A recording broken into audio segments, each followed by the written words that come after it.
All right, central bank digital currency is definitely coming, also known as CBDCs. And here's what smart soulpreneurs are doing right now.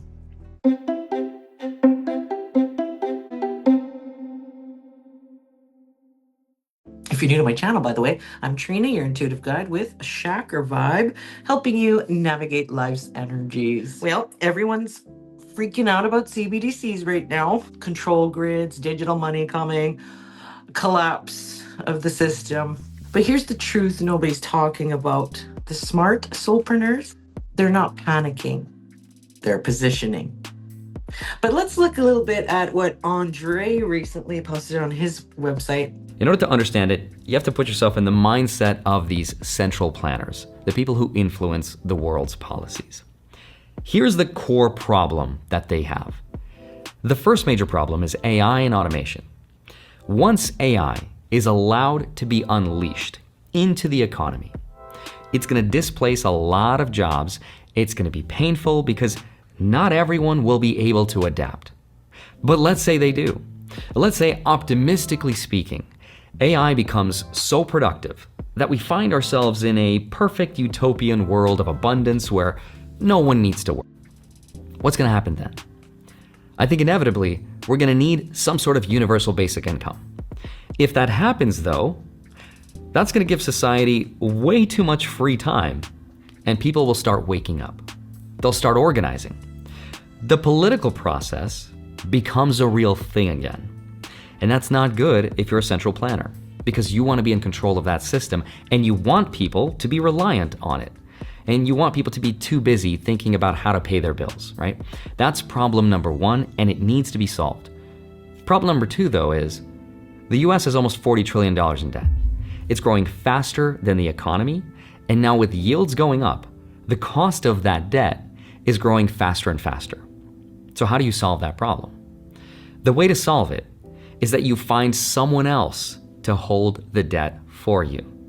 You distribute it to the entire world, but instead of distributing it through inflation, right? Because that only works as long as you're able to export it, as long as other countries want your assets. But what if they don't, right? And what if the next distribution phase is not the institutions? What if it's through people, right? What if the best way to distribute this debt is already in everybody's pocket? So here's what I think the next phase of this new monetary system is going to look like. In a nutshell, what I think will happen is the US debt gets privatized and uploaded to the world. Right? Every major corporation will become a bank, every major app will become a wallet, and every person on earth with a smartphone will become an unknowing creditor to the United States government.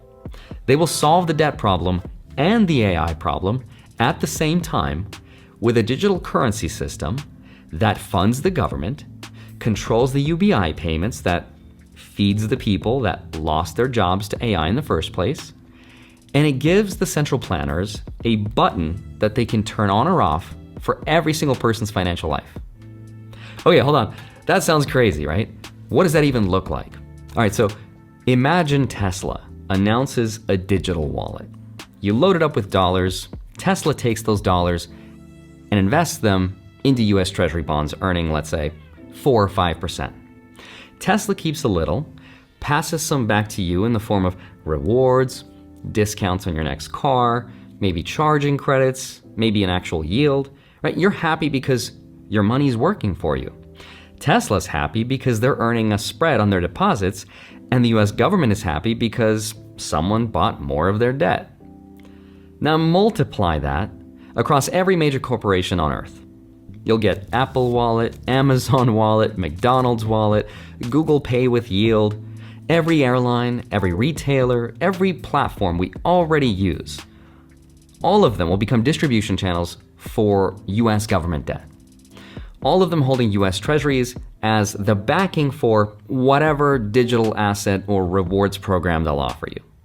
Now, if that sounds like some crazy theory, this is literally what the legislation moving through Congress right now requires. It's called the Genius Act. And what it says is, any company that wants to issue a stablecoin, a dollar-pegged digital asset, must hold US Treasuries or equivalent safe assets as the backing, dollar for dollar, which means corporations will have to buy real government debt first. And this has already been successfully tested with a company called Tether, the company behind the biggest stablecoin in the world. It holds over $120 billion in US Treasuries right now. Right, that makes them one of the biggest holders of US government debt on the planet. In fact, bigger than some countries even. And Tether was the system's test. Now, imagine this same dynamic, but with the brand recognition of Tesla, the distribution of Apple, the loyalty programs of every airline and retailer we already use. You're not asking people in Argentina or Vietnam to trust some sketchy crypto company they've never heard of. You're asking them to trust the brands they already love and use in their own countries, brought to them by the courtesy of freedom. And in exchange for that trust, they'll get yields, they'll get discounts, they'll get utility, they'll get to protect their savings and purchasing powers from their corrupt dictators and governments, right? Now, behind the scenes, they become creditors to the United States government. That is how you offload trillions and trillions of dollars in debt globally.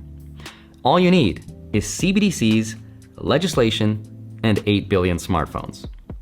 Now, unfortunately, this system, as convenient and generous as it sounds, is also going to be the most sophisticated financial control grid that will ever be. And the reason I say that is because it's also already been tested. Tether has already frozen wallets. It's happened dozens of times. It has sanctioned addresses, it's flagged accounts, it's regulatory requests. All it takes is a line of code, and they can turn your money off. Now, you'll still own your money, technically. It just might not work on Tuesdays, or in certain stores to buy certain things, or if you said something the algorithm didn't like, or you didn't get vaccinated, or if you bought too much meat that week, and meat is energy intensive, and we need to conserve energy, right? That's just Tether. It's a relatively small private company, but scale this capability to a system where every major corporation's digital wallet is going to be susceptible to US regulation, backed by US treasuries, governed by US law. And I think you're going to get something that makes the SWIFT banking system look like peanuts. Now, SWIFT can cut a whole country off from the global financial system. That's a lot of power. But this new system will be able to target anyone, no matter where they live, even if that country and its laws prohibit this system. It's already too late. It's outside their control. So what are they going to do to fight that? You will start seeing them disable the App Store and turn off the internet. That's how they're going to fight it. And the beautiful, or maybe the terrifying part about this, is that no one forced anyone into this system. We've already all signed up to it. So I don't know what the next crisis will be. Whether it's going to be stagflation, hyperinflation, nuclear war, a 9/11 type event, a false flag, or maybe energy lockdowns where no one can travel. But regardless of what it ends up being, I think this digital financial control grid with CBDCs is their opportunity. CBDCs are not the problem. Being broke, confused, and dependent, that's the problem. Okay, here's what CBDCs actually are. They're basically government issued digital money. So instead of your money sitting in a bank, it's sitting in a digital system that's connected to the central bank. Now, can that change how money flows? Yes. Could it affect privacy, control, and spending? Maybe.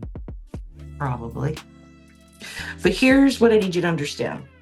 No matter what system they create, the people who understand money, the people who have income streams, and the people who have assets, they always win every single time. Because let's be honest, people aren't actually afraid of CBDCs necessarily. They're afraid because they don't feel financially secure right now. So then you hear things like universal basic income is coming. And that's probably true too. But let me tell you what that actually looks like. Okay, let's talk about universal basic income. So you'll probably, or you might get, let's say, 1,000, 1,200 a month. Everyone's going to receive on universal basic income. That's just enough to survive. It's not enough to thrive, that's for sure. And it's not enough to build your dream life. It's not enough to feel free. So, UBI, universal basic income, is just a floor. It's not a lifestyle. So, what are smart soulpreneurs like you and me doing right now? Well, we're not spiraling, we're not panicking, okay? We're doing these 4 things. Number 1, smart entrepreneurs build income streams. This could be readings, digital products, consulting packages, YouTube, memberships, whatever. Because when you create the money, you're not dependent on any system. Number 2, simple investing. Smart soulpreneurs are investing even in small amounts. They're not gambling either. They're not chasing the hype and the next big stable coin or whatever crap's going on online. Okay, they're not chasing the next big thing. They're just steady and boring and consistent with investing. Because wealth is built quietly, even if you're only starting off at like 25 bucks a month investing, for example. Number 3, holding some real value. What do I mean by that? It's a tangible asset that's not digitized, that they can't take away from you. These can be goods like groceries, for example, in your pantry. These can be gold, silver, and I'm not talking about the paper ones either. I'm talking real coins, real bars, real things, tangible assets that they can't take away from you with a push of the button. All right? It could be a little bit of Bitcoin too, if you understand it. And not everything, okay? Not all in gold, not all in silver, not all in Bitcoin. Just a piece of it, right? Diversification. It's called optionality. Number 4, reducing dependence. Smart soulpreneurs are reducing their dependence on any system. Less debt, that's number 1. Get rid of the debt overall. If you have any kind of debt, before any of this other stuff I've talked about, you got to do that first. Reduce your debt, get rid of your debt. Have an emergency savings fund. This is going to give you more control, more awareness, and it's because freedom isn't given, it's built. And if you're a soulpreneur like me, well, we have an advantage because your intuition is already telling you something is shifting, but this isn't the time to fear it. This is the time to align. Now, the biggest mistake you can do right now is just to sit back and wait for something to happen or wait to see what happens. The smartest move right now is to build your income, create more income, sell some stuff, get a raise, get some side gigs going, build more income. That's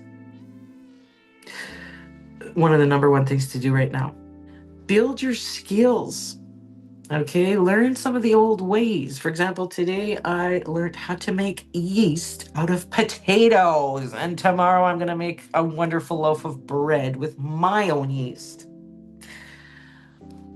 As an example. There's tons of examples. I'm really getting into the old ways, the traditional ways, spending less money at the grocery store and doing more things at home, building my own yogurts, my own yops, right, for the kids, all sorts of things I'm getting into as an example, right? So build your skills and whatever that means for you. Build your independence. And if you're sitting there thinking, well, what should I actually do next? And that's where I can come in and help you. I literally look at your charts, your numbers, your numerology, your energy fields. I can show you exactly how you're meant to make money in the fastest, best way that's aligned to your soul, the direction to take. And so I've got my Soul Path readings open now too, and they're affordable. and I'll link my readings page below in the description of this video. And also, I have some events that you might be interested into expanding your skills for intuition and things like that too. All right. And I try to make everything affordable because I understand the economy is tough right now, right? But these are skills and these are directions that can really help you to become independent from the system, right? And I think that's important for us, especially if you are an entrepreneur. Now, yes, CBDCs are likely coming. So is universal basic income coming at some point as well. But the real question is, are you ready? Because the women who are, they're not surviving the next era, they're thriving in it.